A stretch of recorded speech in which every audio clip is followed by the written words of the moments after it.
Hello, everybody. I hope everyone can hear me. Yep.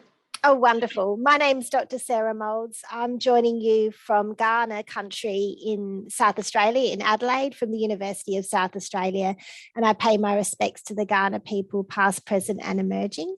And I have the privilege of being the chair for this next session on committees, which is a great honour for me because my own research focus is on the area of committees and the role that parliamentary committees can play. And I'm part of a number of international groups that are looking at this issue of parliamentary public engagement. And in this work, we see the role of parliamentary committees as being such a vital forum to connect everyday Australians with the parliaments that represent them, and also to invest our parliaments with the type of evidence and research that they need to improve the overall quality of the laws and the policies that they're making. And I think the two presentations that we're going to hear from today are really going to amplify the significant role that parliamentary committees play in our parliamentary democracy.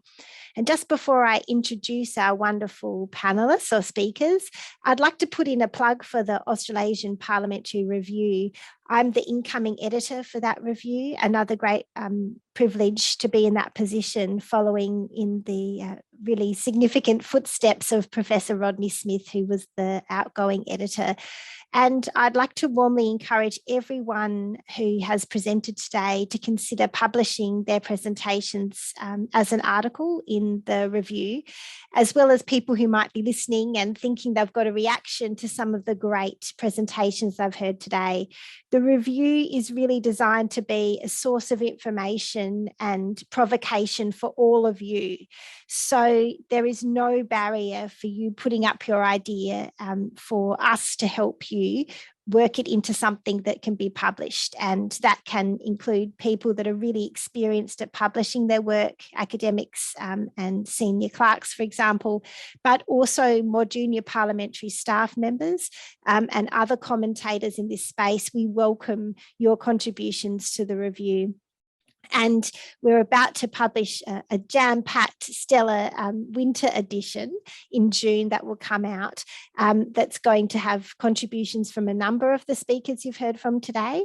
And then our next edition, which is going to come up in the summer period, so hopefully November or December of this year, will have a focus on the idea of connected parliaments, which really brings up many of the issues that Ken was just exploring with the great panellists from the last session. So all of those people that were involved in that discussion, please consider submitting something for that summer edition, and also picking up the themes that we're about to explore in this interface between the people in the parliament through the forum of committees. So please don't be a stranger if you want to know more about the Australasian Parliamentary Review. So I'd now like to welcome our speakers, our first speakers for this session. We have Gabor Hellyer, Principal Clerk of Committees, the Select Committee Services Office of the Clerk of the New Zealand Parliament, and Daryl Slatter, Principal Research Advisor from the Parliamentary Library in the Parliamentary Services Department of the New Zealand Parliament. And these two speakers are going to tell us about the library researchers and their relationship to select committees in the Parliament of New Zealand. And to me, this is a fantastic example of an innovation that is designed to equip committees with access to the information and resources they need to enhance the quality of the outputs the committee can deliver, which in turn can potentially enhance the quality of the scrutiny that committees offer, as well as the evidence base for lawmaking and policy making. And I can't wait to learn more about how you made that happen and how Australian parliaments might go about thinking whether a similar innovation might support the work of our committees. And I know some of our jurisdictions are already exploring these options. So thank you very much for being our first speaker today. Kia ora, Sarah. Thank you very much for that introduction. Kia ora koutou katoa. My name's Gabor, and as Sarah mentioned, I'm in the Select Committee office in the New Zealand Parliament. I'm currently working with the Privileges and Standing Orders Committees, but in the past I've worked with the Justice Committee and also the Regulations Review Committee, which looks at secondary legislation. So we'll crack right into our comments after Daryl introduces himself, because we've only got 15 minutes, I think, and we've got a bit that we would like to cover today. Yeah, kia ora, thanks, Gabor. Kia ora, everyone. I'm Daryl. I'm the Principal Research Advisor here in the library. We're part of the Parliamentary service here in New Zealand. I'm the technical lead for the research service here. And in the past, I was a library rep on our primary production committee. So I have a little bit of first-hand knowledge of the rep role. So back to you, Gabor. Thanks, Daryl. So just as a very brief overview, we've kind of organised our 15 minutes into roughly 4 sections. So we'll talk just a little bit introduction and context, particularly aware that a lot of the participants today are from the Australian jurisdiction. So we'll talk a little bit about how select committees work in New Zealand. Daryl will talk about the program itself of having researchers working with select committees. We'll talk a little bit about some of the challenges that the early days of the program has faced, and we'll talk a little bit about summing up, some reflections on what we can learn from the project, and also note there Sarah's comments about being interested to hear a little bit about how we made it happen. We might try and touch on that as well if time allows. But we're very much looking forward to the questions that you might have. So please do be jotting them down into the Q&A as we go through. So what are we here to talk about? Broadly, it's about a new initiative in the New Zealand Parliament to have library researchers form part of the secretariat attached to each select committee. So in the New Zealand Parliament, Office of the Clerk and Parliamentary Service are 2 separate organisations. The library is part of Parliamentary Service, and secretariat services are provided to select committees through Office of the Clerk. So it's really about embedding people from the library in the select committee support staff.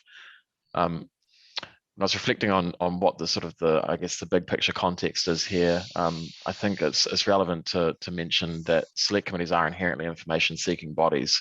They are deliberative and they seek information and they deliberate on that information that they get. And so I think the broader context here is that in New Zealand, at least, there has for a long time been discussion about and focus on how it is that committees get their information. And in New Zealand, we have the modern select committee system of 12 subject-based select committees, and that dates back to 1985. So those 12 subject select committees are multifunction, which means that they consider a broad range of business, including bills, but also financial scrutiny. They conduct inquiries, they look at petitions from the public. So that's a little bit different to what you find in some Australian jurisdictions. The committees themselves range in the number of members from about 5 to about 11, but all of those members are taken from a pool of about 90 non-executive members of Parliament. And that's in the context, obviously, of a unicameral parliament for a unitary state. And so that, I guess, is part of the context of the select committee system. As you can see, it's doing quite a lot there because you're covering all the functions for a whole country. So that's just kind of, I think, relevant as we go through and discuss how the program's gone so far. So yeah, just as I mentioned, there's been conversations about ensuring that select committees have access to high quality research and advisory services for quite a while. So the current project very much has a sort of long genesis, I think we can say. In particular, in 1995 review of standing orders, there was a lot of focus on increasing the research services available to committees. Again, in 2003, there was an acknowledgement that committees would benefit from access to enhanced research services. And then the most recent document that captured some of the need was a review commissioned by the Office of the Clerk from a consultancy firm looking at the operating model for select committees, and in particular conducting in-depth interviews with members of Parliament to talk about their experiences of the system and how the administration and support to select committees could be improved. And certainly one of the messages that came through from that from that piece of work, which I think was completed in maybe 2019 or thereabouts, maybe a year or two earlier. One of the themes there was access to more independent research services. So that's the context that the program's operating in, and I'll hand over to Daryl to talk a little bit about the library context and the details of the arrangements we've put in place and how they've performed. Yeah, thanks, Gabor. Yeah, so the library here, there's about 50 people in the library. It's about 30 in the research team. So the other parts look after the collection and resources. And of those 30, about 23 are researchers. So just to give you some, I guess, sense of scale here. And of those 23, 14 are involved with the committee work now. So 12 on subject committees and 2 on specialist committees. We, like Gabor said, this is kind of long-running thing. We've always been around to help select committees, but it's relied on the clerks contacting us and putting in a research request. So almost all of our work is reactive. So we respond to research requests by MPs and their staff and now committees. And we do about 8,000 requests a year. And so we were always available to help committees, but because there wasn't a good sense of them understanding us, how we could help, and us understanding them of how we could help, we never did a lot of work. It was fairly rare if we did any work for them. So in 2019, there was a pilot with 6 researchers on 6 subject committees in the last Parliament. And that worked well. So when the 53rd Parliament started in late 2020, it was scaled up to cover all of the subject committees. And at the time, the Petitions Committee, which is a specialist committee, look after the petitions process. And then when the Paiora Legislation Committee was established to look after a particular piece of legislation, a researcher was attached to that. So these researchers go along, they're part of the Secretariat formally. They sit in on the meetings, the public and the closed sessions, and they sit there at the table with the rest of the Secretariat. And they're sort of in the room for the discussions leading up to the questions. In the past, we found if we ever did do research requests, they lacked any kind of context or what was the committee trying to achieve, what was their goal in asking for the information. And so that gives us much more insight into what they're after. I guess we call some of our people subject matter experts, but you've got to keep that in the context of 23 people, 8 of whom are senior. So we're subject matter expert in our sense, but not in a wider world sense. It's just not possible. And the committees cover a fairly wide range of topics. So we look at ourselves as expert researchers, and then everyone in the library can contribute to a research request from the committee. So we can draw on everyone's knowledge here and work with the clerks.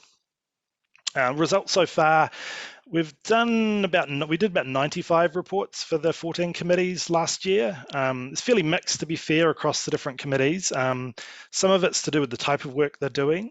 So we tend to work better contribute more to sort of petitions and inquiries, briefings than bills. And also there's a lot, and we'll talk about some of this in the challenges, a lot to do with the personal relationships between the researchers and the clerks and the stability of some of that relationship. We've had a bit of change here in the library. So researchers have changed over that period. So, and then of course, COVID and remote meetings have made things difficult. So I'll hand back to Gabor and we can talk about some of the specific challenges we've had. Thanks, Daryl.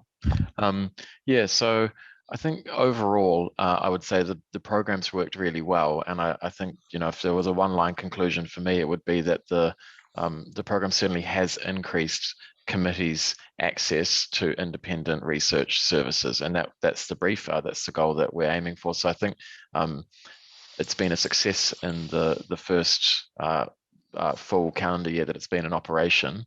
But at the same time, we have, I think, higher ambitions for the project.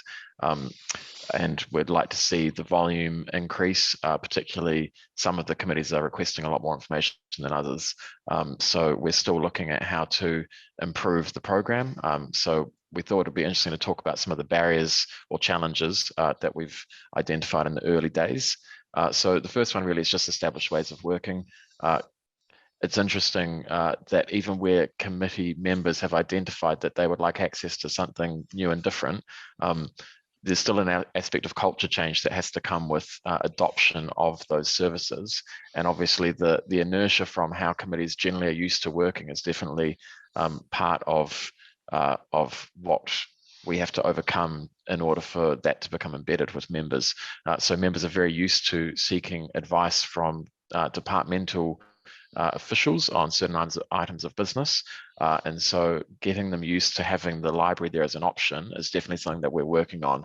And I think that'd be one of the takeaway messages for me that I'd give to others if you're looking on embarking on a similar project, thinking about it as culture change and thinking about the role of staff as champions for that is really important, I think, because members need to be brought around to the new way of doing things, in my experience.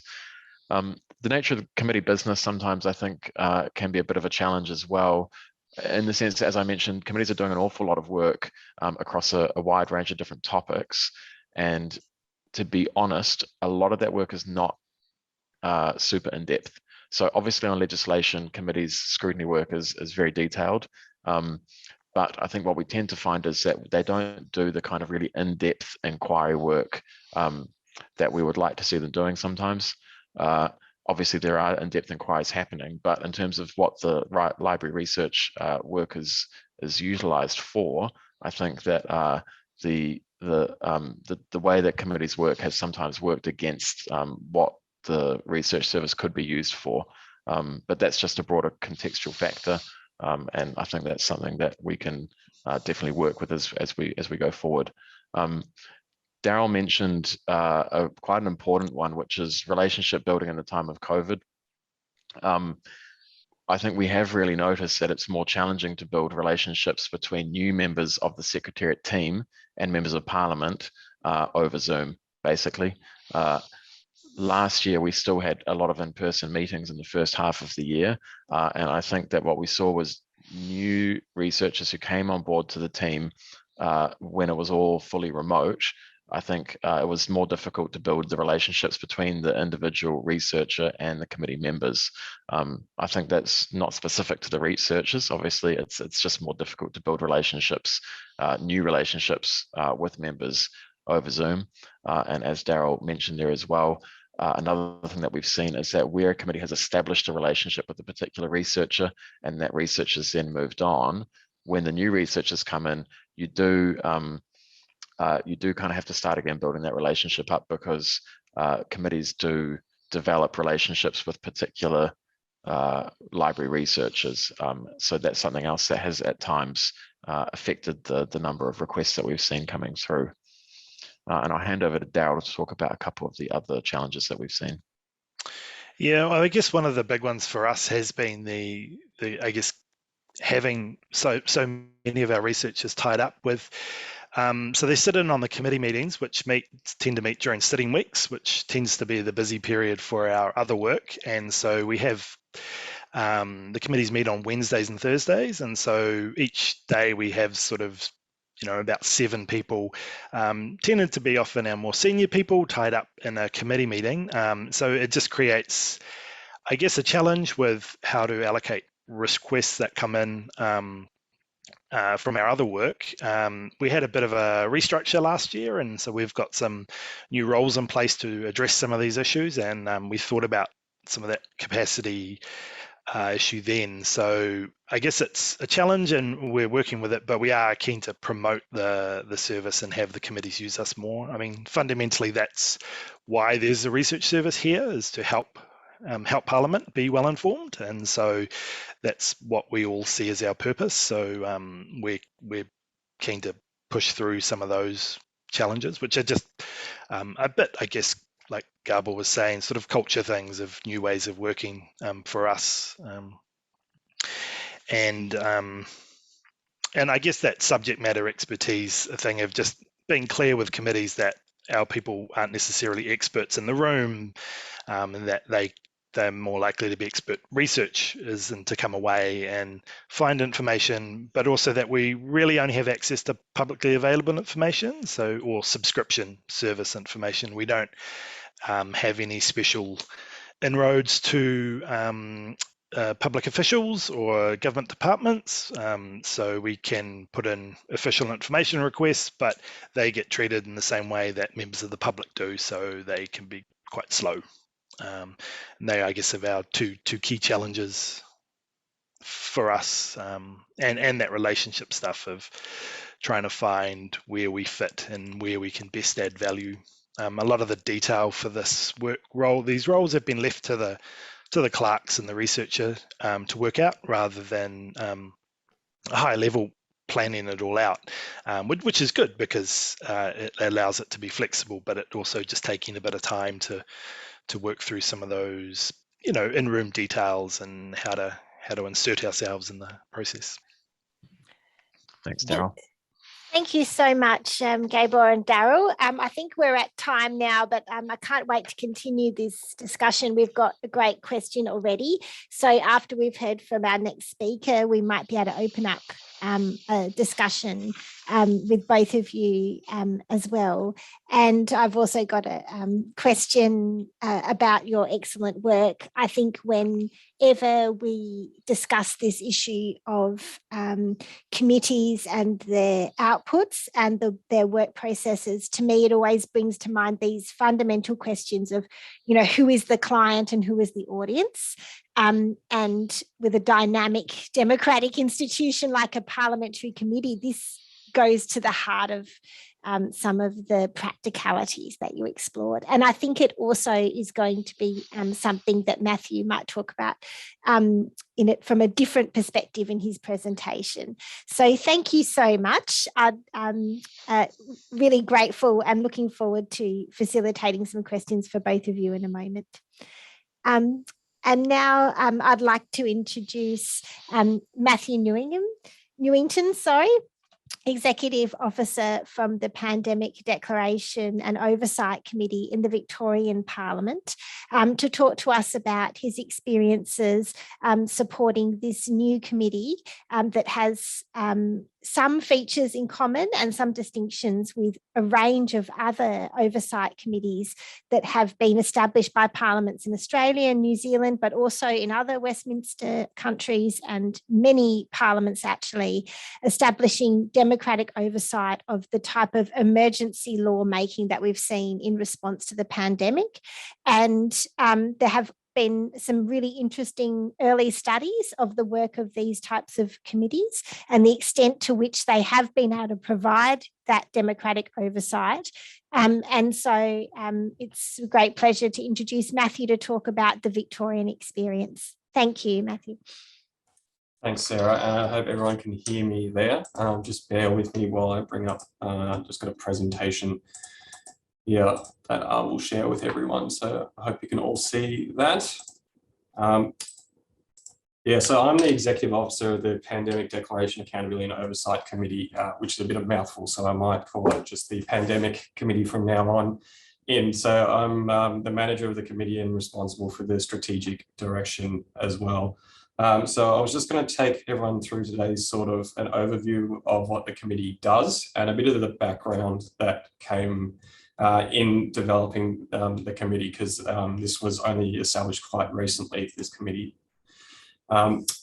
So you can see that the committee was established in December 2020 as part of a broader range of specific pandemic legislation that was introduced by the government. So the committee itself is a statutory joint committee as well, and it's only established, the membership is only established when there's a pandemic declaration in force, and also dissolved when the declarations expire and revoked. So it's almost like a statutory select committee in that sense there. So within the legislation, there are actually requirements that the membership must be, a chair must be elected from a non-government party, and no more than 50% government membership on the committee as well, which was one of the things negotiated by the crossbench, which I'll get to in one of the future slides. So the actual work of the committee is specifically to review the content of the pandemic orders made by the Minister for Health. So these are orders made under the Public Health and Wellbeing Act that do things like limit people indoors, require masks in certain situations, all those sort of restrictions that we've all become used to over the past few years.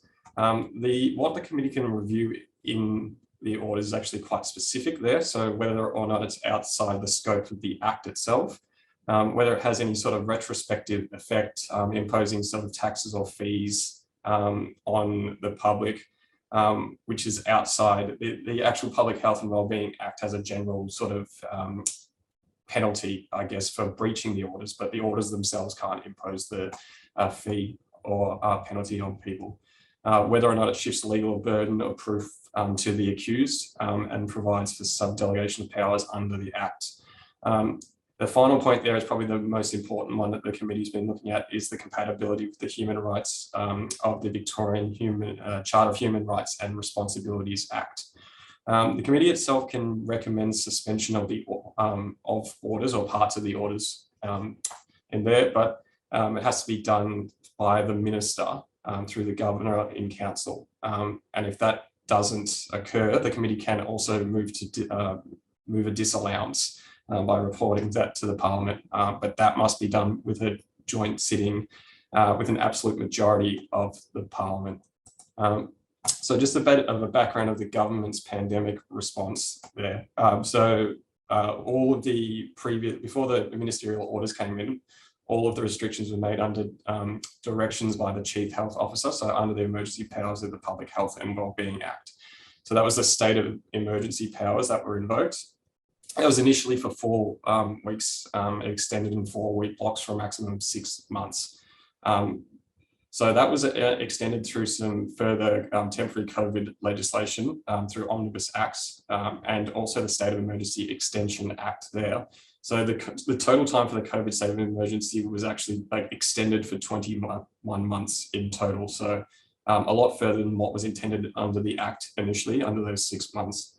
The government received quite a bit of criticism for lack of transparency in the media and through the Parliament, particularly on the not publishing the health advice by the Chief Health Officer when making the directions.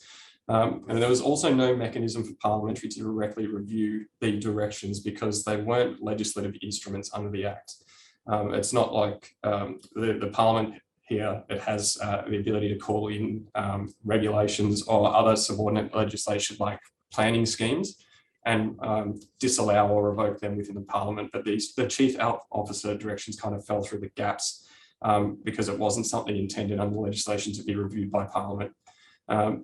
During this time, there were a couple of other reviews of the government's response. There was the government-initiated hotel quarantine inquiry, which was to do with like certain health and safety breaches that occurred in hotel quarantine during that time.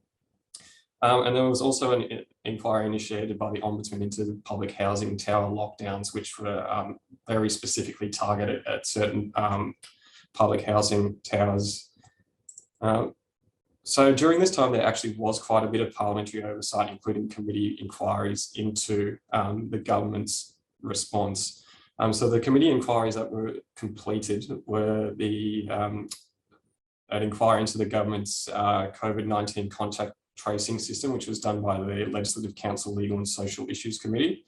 There was one done by the Public Accounts and Estimates Committee, which was into the Victorian government's response to the pandemic. But that really focused on how prepared they were and what sort of what legislation was in place and what government protocols were in place, I guess, at the time. Then finally, the impact of the pandemic on the tourism and events sectors, which was done by the Legislative Council Economy and Infrastructure Committee. So you can see those 3 inquiries, they're quite sort of different focus to what the pandemic committee is looking at, which is specifically the content and the restrictions within the orders. There were a whole range of unsuccessful and other types of referrals for parliamentary oversight there. And the majority, if not all of them, came from the Legislative Council because the government doesn't have a majority in the council here in Victoria. So the first one, there was a select committee into the government's COVID response, which you can see was initiated as early as April 2020. That became what is the Public Accounts Estimates Committee inquiry there. The difference being that a select committee of the Legislative Council would not have been a majority government committee, because the Public Accounts and Estimates Committee here is one chaired by the government and two has a government majority on there. So that sounds like it was some sort of compromise to get the inquiry up. But on the flip side of that, the Public Accounts and Estimates Committee is probably the sort of the premier committee of the Parliament, and carries quite a bit of weight when it makes recommendations for improvement. There was a referral to table the pandemic direction, by the Chief Health Officer and have them examined by the Scrutiny of Acts and Regulations Committee.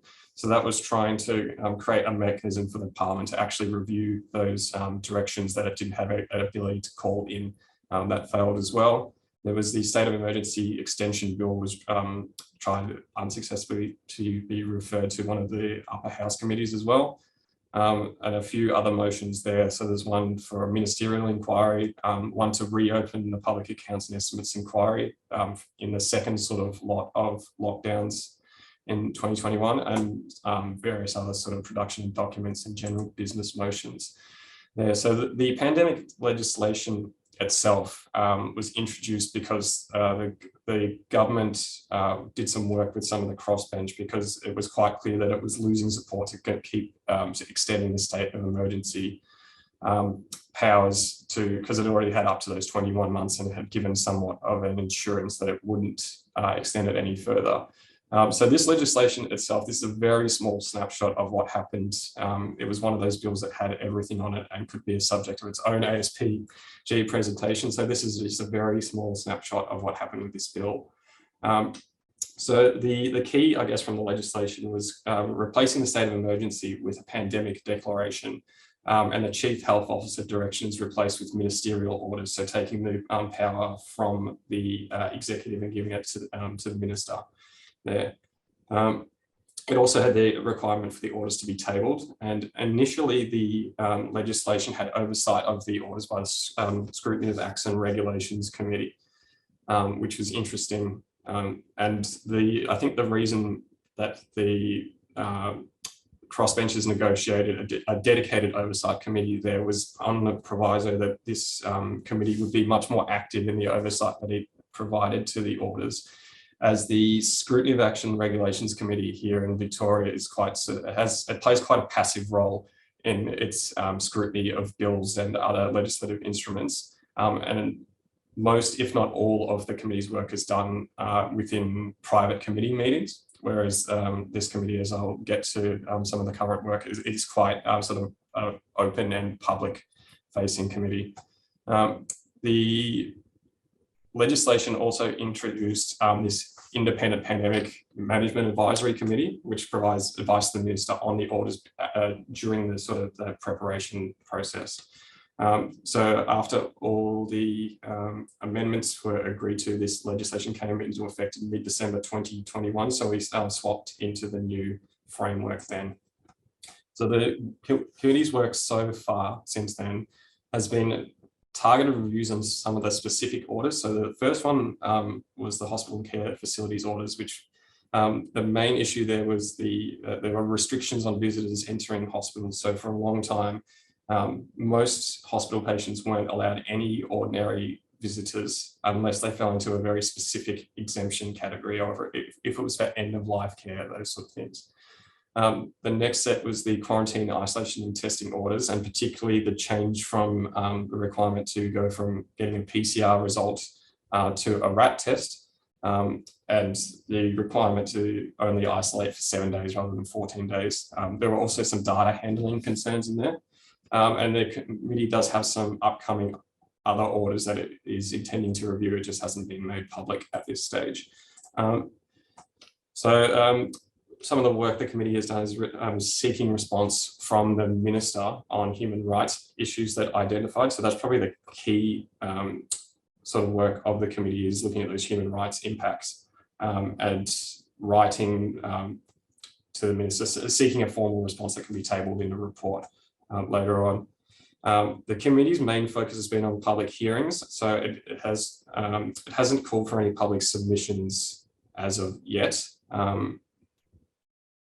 To date, the focus of the hearings have been mainly on a specific order, one at a time, but they do have sort of upcoming days, and they're moving, I guess, from orders themselves to themes. So we've got one on Friday that's into mental health impacts. Some of the other work is just written quans to the Department and Minister. The committee is issuing questionnaires at the moment, sending like a series of questions to Victorian hospitals on how they've implemented some of the orders and some of the challenges they face. And as I mentioned, the oversight is the key focus because the committee made a decision not to be sort of directly engaging the general public just because it didn't have the time or resources to be inundated with potentially thousands of emails, I guess, from members of the public about their certain personal issues they've had with the orders. And in the same vein, I guess, what the committee can actually look at is quite very specific in the legislation. Just some of the challenges that we've hit here is that the committee was established very late into the overall pandemic. So even though it was established in mid-December and there was a bit of a peak in the Omicron wave here, it didn't hold its first hearing until the 31st of January just because of the amount of time it took to get the committee into that, have some meetings and decide on what it wanted to do. It also took time to start the committee as well. I think 31st of January was also my first day on the committee, and we just hired a research officer 2 weeks ago to work with us. So the fact that it took quite long for the committee to get up is a bit of a challenge there. It's a very new committee, and there hasn't been any committee that had a similar sort of function. So the committee itself is trying to figure out what its role should be in all of this. It came into a completely established framework of pandemic orders that were all intents and purposes, all the chief health officer directions that were in place before this legislation came in were just rolled over into the new system. So there were a huge range of these orders that had been going on for 2 years and been tinkered around the edge. So coming into that already developed framework, as opposed to being there perhaps at the start when the new orders came on and being able to review them as they were put in place. And the other side of that is the orders are constantly changing as well. As of last Friday, a lot of the orders were completely revoked, and they've all sort of been consolidated into 3 main sets of orders now. The hot political topics is an interesting one because I think the committee's key focus when it first started was the Novak Djokovic decision about to grant him a visa by the government. And within sort of 2 weeks of that, it had faded into obscurity, and the committee was concerned with other issues, so it quickly changed to the hospital orders. So it's a bit hard sometimes when the members are sort of reacting to what's out there in the media and public. Yeah, I mentioned before how it's trying to find that difficult balance between how to engage the general public who may have had issues with how these orders have been implemented or they've fallen through the cracks somewhere. But how do you do that without being inundated by thousands of emails from people just saying to revoke the orders or something like that? And the final one is that the committee will be disbanded when the pandemic declaration itself is expired or revoked.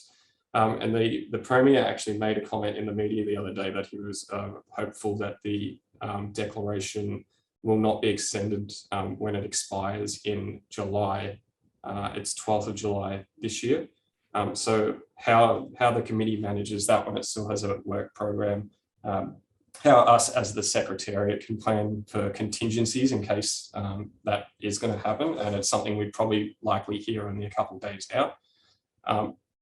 And what to do with the work to ensure that the evidence received by the committee is in some way published, because on our reading, it looks like when the declaration is expired, for in all intents and purposes, the committees will no longer have access to that evidence that has been received unless it's already been tabled. So that's about it. Thank you. My presentation there.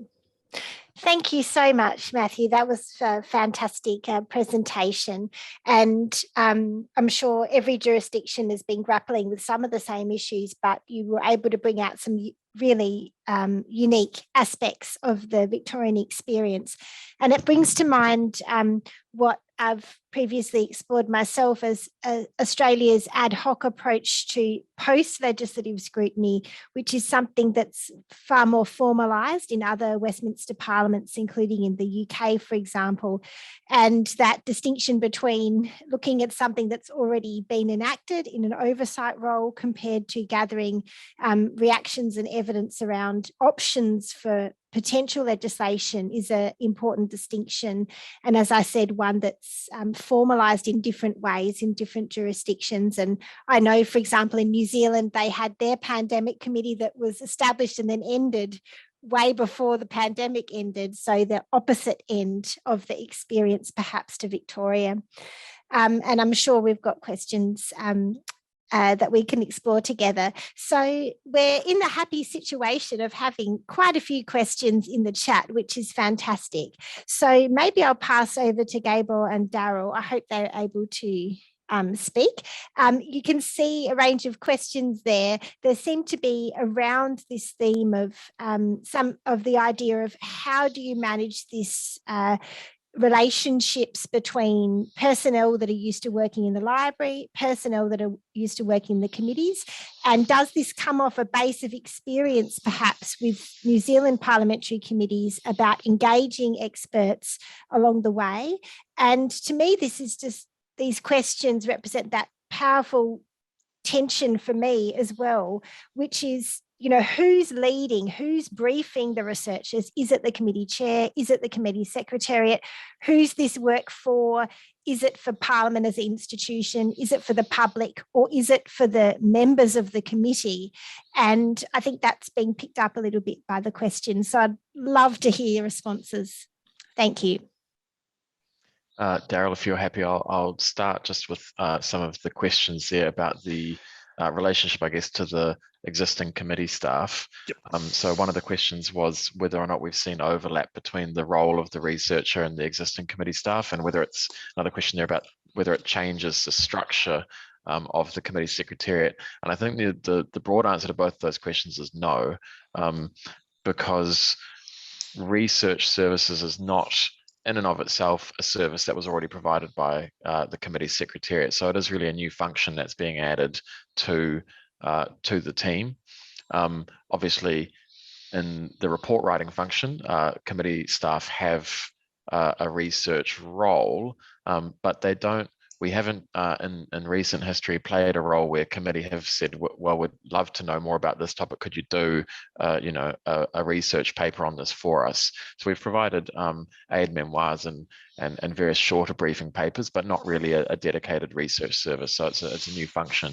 And there was another question there about how the advice from the library is actually provided, which I might let Daryl talk about. And then I'll take the next question about report writing.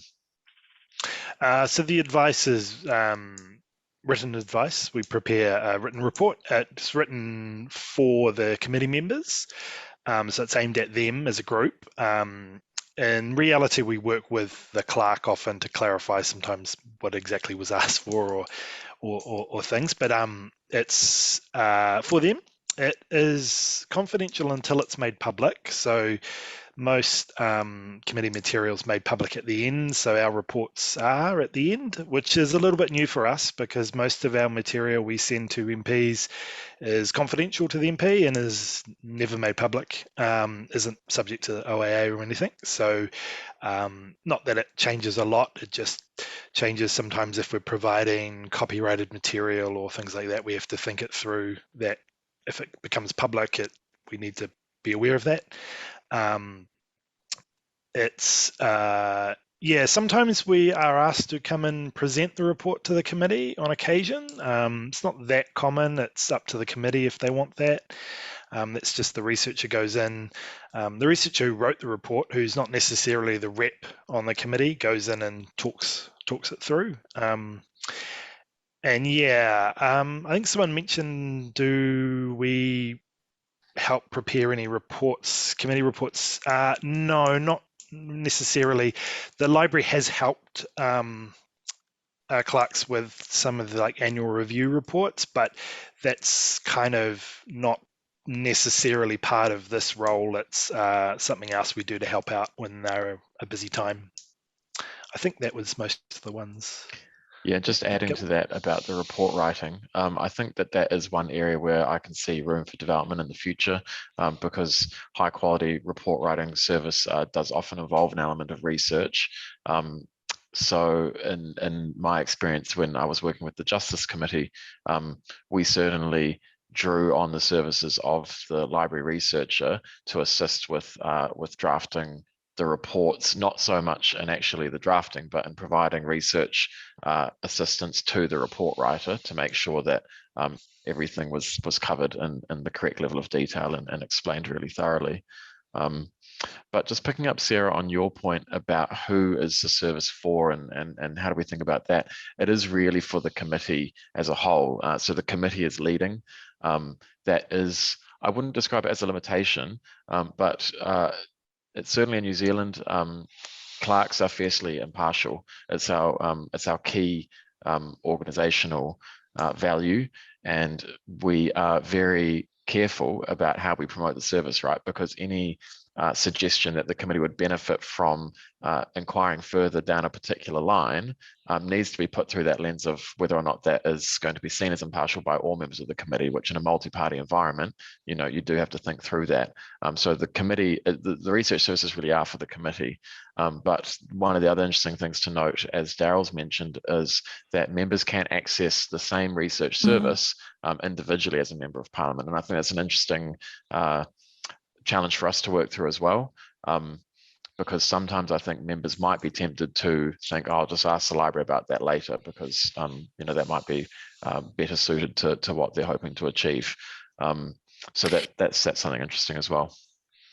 Thank you so much. And I just find this so fascinating, because I think also perhaps when committees reach out for expert assistance or for research, it's sometimes a sign that there's a gap in the type of materials that they've been receiving in the past through the regular or conventional submission process, or perhaps from the proponents of legislation or other policy referrals. So if it's that gap, if it's filling a gap, that does also raise this question of, is it possible to ever instruct research in a completely impartial way, particularly when the voices that aren't being heard are not necessarily represented in that process. So I find that quite a challenging idea, but one that we get to see in real life play out and all evaluate and think about through your fantastic work. So, and definitely it seems like that core institutional value has been upheld in your model, which is brilliant. I think I'll just pass now to Matthew to respond to the couple of questions he's had about the Victorian Committee. And if you get time, Matthew, at the end, if I can cheekily add mine in there, which is I've been doing some study on the Senate Standing Committee on, the Senate Select Committee on COVID-19 pandemic. And one of the approaches they've taken is to publish the ministerial responses and departmental responses to questions on notice very quickly, definitely outside of the reporting cycle. And they've also had quite high levels of social media engagement and subscription kind of services, so people can follow and get alerts on some of that dialogue between the committee and the government in particular. And at least my early research suggests that that's one of the powerful impacts of their oversight role, even if their reports sometimes don't have the timeliness that's needed to affect policy change. So I was interested in your questionnaire process and the extent to which that would be published, but perhaps answer the other questions first. Thank you. Sure, no problem. So there's one here from Nick. First question was, what is the name of the Victorian Pandemic Committee? So it's the Pandemic Declaration, Accountability and Oversight committee. But that kind of does link to the next part of his question about it seeming inappropriate that the committee's tenure is in effect determined by the expiry of the declaration by the executive. So the name Pandemic Declaration and Accountability Oversight Committee, that along with the express provision that the committee is dissolved when the declaration goes away, suggests it was something that was included deliberately by the government when it made those amendments. I mentioned earlier that it was originally going to be a function of the Scrutiny of Acts and Regulations Committee, which would, I think, in my view, even if the declaration was revoked, the committee would still exist. So it would still have the power to retrospectively review some of the orders, or at least report after the fact as well. He also asked what the political composition is. So it has a non-government chair who's an independent in the lower house. I think there were there's a lot of negotiation done there to ensure it was someone who was seen as quite an independent rather than being perhaps one of the crossbenchers from the upper house who is a bit more sort of on side with the government as well. So she was kind of picked by both of the government and the opposition parties as one of their preferred candidates as someone to be chair of the committee. The deputy chair is also a member of a minor party, so he's a member of the Shooters Fishers Palmers party. And even though that was not required in the legislation to have a deputy chair who was a non-government or a non-opposition member, that was just something that the committee themselves decided in the interests of keeping the committee itself quite neutral, I guess. So there are 9 members all up. The remaining members are 4 members on the government, so that's just below a majority on the committee, and the remaining 3 are all opposition members. So I hope that answers Nick's question there. Ken had one about the risks of being inundated. And whether these are matters that the Ombudsman routinely handles, and if not, what is the distinction? So the risk of being inundated is more the risk of being spammed, I guess, or being like targeted in a campaign to like contact the committee. So this actually did happen with the Scrutiny of Acts and Regulations Committee when the government introduced, it was either, I think, the State of Emergency Extension Bill or another COVID Omnibus Bill. It didn't even, the committee didn't invite any public submissions, but ended up getting something like 11,000 emails from people saying that they didn't support the bill and that the Parliament should block the bill. And the committee itself didn't report on anything that these people had presented in their emails. It did note that it was receiving a lot of emails, but didn't want to take any position either way, because that particular committee's role was really just to analyse whether it didn't infringe on the impacts of the Charter of Human Rights and look at the charter statements that were introduced with the legislation. So that was the committee's main concern there, that it had happened in the past, that it had been sort of been a target by some online groups. To date, that hasn't happened. We've had some people contact us with their personal issues, but all in all, it hasn't been inundated. Whether or not the Ombudsman, their office does deal with these kind of matters and did do a review into the impacts of the public housing tower. But I'd say the Ombudsman's office has a staff of hundreds of people, whereas the committee secretariat here is a team of 2 with a few other people that help us out with admin as well. So Ombudsman's office has much more resources to handle that sort of thing. And there's one here from Louise as well. Just a general one about how do committees deal with gaps in stakeholder responses. I'm not sure if this one wants to content. I think that could be a question that's for everyone, and we've got a few minutes left to discuss. But I think that goes to the heart of what was in common with all of the presentations. So you've got a committee genuine about trying to investigate an issue. They need access to high quality information to help them reach a decision or to test a response from government, for example. And sometimes they get that from a stakeholder, and, you know, from sometimes there's a research project that an academic will share or a government review that happened into this issue. And then obviously sometimes there's an absence of that information. And so I guess this is that interesting interface between, you know, is it part of this special research role to help fill that gap? What do committees, like yours, Matt, do when they need additional information that they don't have? Have they asked anyone other than government to fill that gap? Maybe that, I hope Louise might be pulling out some of your ideas. I don't know if anyone has a comment on that. Yeah, I'll jump in if that's okay, Matt.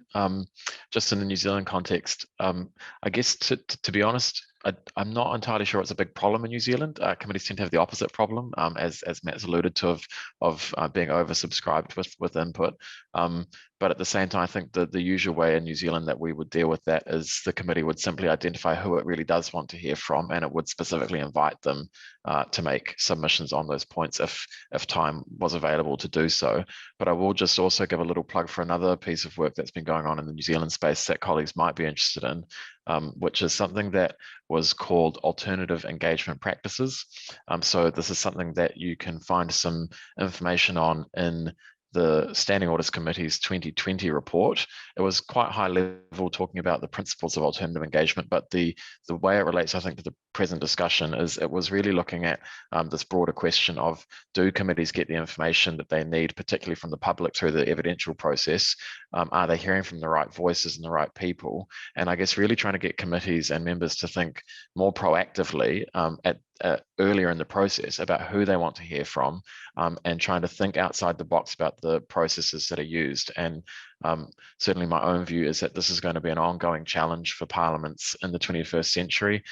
Increasingly, the digital space that committees are existing in is growing ever more sophisticated, and the expectations on parliaments are increasing as well. But I don't think it would be controversial to say that most parliaments operate with 20th century tools that sometimes have a 21st century lick of paint on them. So the alternative engagement discussion in New Zealand has, I think, been a first step in trying to generate this discussion about what does engage in the public mean in the 21st century, and how can committees be a bit more innovative about this. So one early example that we had was the Justice Committee was looking at a harmful digital communications amendment bill that was termed the revenge porn bill, trying to make that a different type of offence to what it had already been. And making it a new offence, and they really wanted to hear from young people. So we ran an engagement process through Instagram that was not generating actual submissions themselves, but our parliamentary engagement team ran a survey on Instagram that we then generated a report on that we provided to the committee. And the numbers of the numbers in engagement were really small. Really small, under 100, but some of the insights that those comments generated resulted in things that were asked of officials and then addressed in the committee's report that would not have otherwise made it to the committee table. So that was a really valuable exercise, and so that's something that colleagues might be interested to look into in the New Zealand context, and certainly happy to engage with people via email if you're interested to learn more about it, because I think that's one way we deal with this question of how do committees get the right information.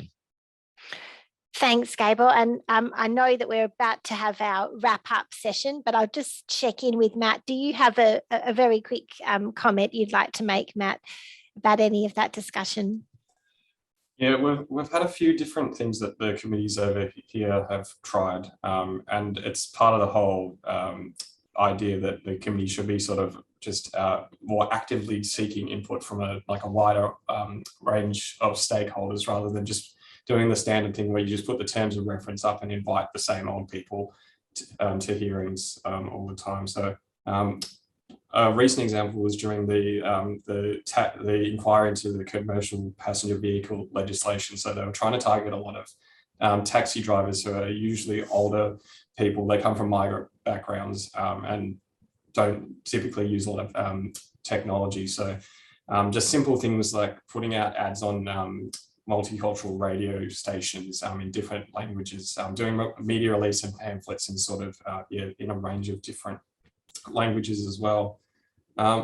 We've looked to for ways to receive different types of evidence as well. So one that we haven't quite got there yet, but we're looking into is how to accept sort of video evidence or like audio recordings as well, which for some people is a way to contribute. If they're unable to write, for example, they could provide that. And that's just something that we need to work on our processes to be able to receive there. We've had some sort of other types of evidence received in the past as well, like an art project was one of them, for someone who they had some bad experiences with the justice system. So they provided an artwork, like a piece of artwork that was their submission. And for the Cannabis Inquiry, which was looking into the impacts of cannabis legislation and possibly legalization, that committee identified that probably the key stakeholder group that was missing out on was young people aged from 18 to sort of 25 who hadn't engaged with the inquiry so much, but were the ones experiencing a lot of the adverse effects of the legislation. So the committee itself held a youth forum, which was a bit like a workshop where there was a range of young people who came in and they kind of workshopped through 4 questions about what they thought the issues were, what was wrong with the situation and what they would do. So we had 4 of the committee members showed up to that as well. So they sat at the tables and worked with them, and they produced these worksheets on their responses to the 4 questions which were used in the report. So that's fantastic. Thank you, Matt. Thanks so much. And that opens up another set of discussions that we might be able to explore through the presentations tomorrow as well. So thank you very much for those fascinating presentations. As you can tell by the level of engagement, they're really thought-provoking. And I'll pass over now to Colleen for the closing for today. Thank you so much. Thank you, Sarah.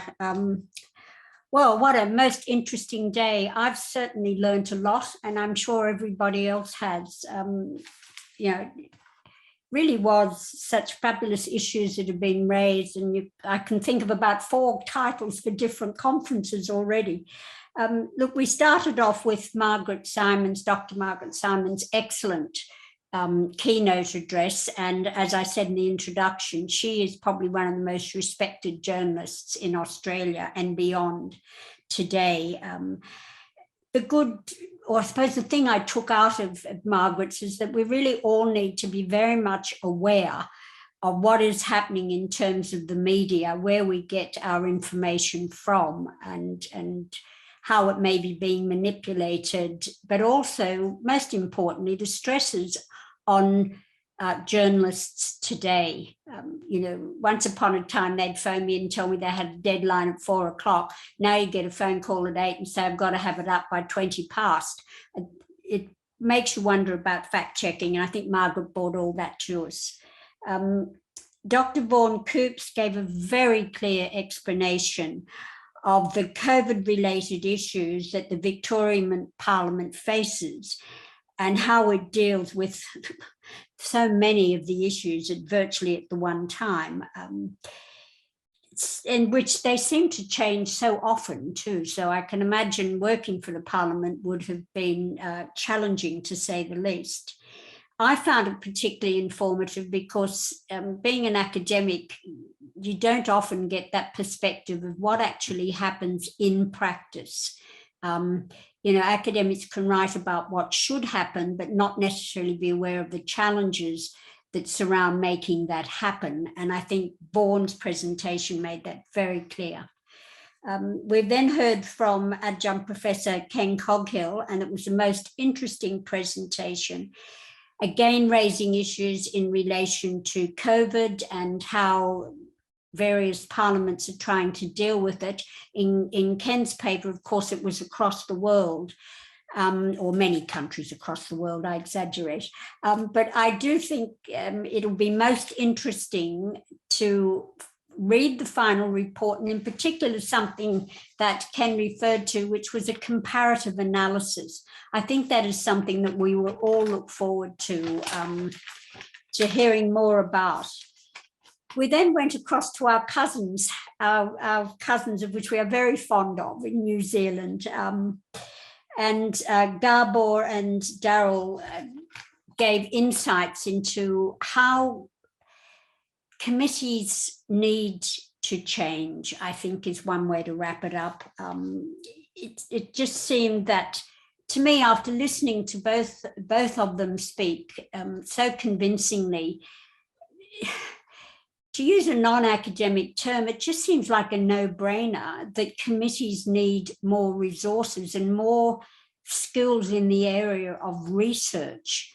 And I did pick up on the point that was made about not being an expert researcher in every field, but the important thing is how to be an expert researcher.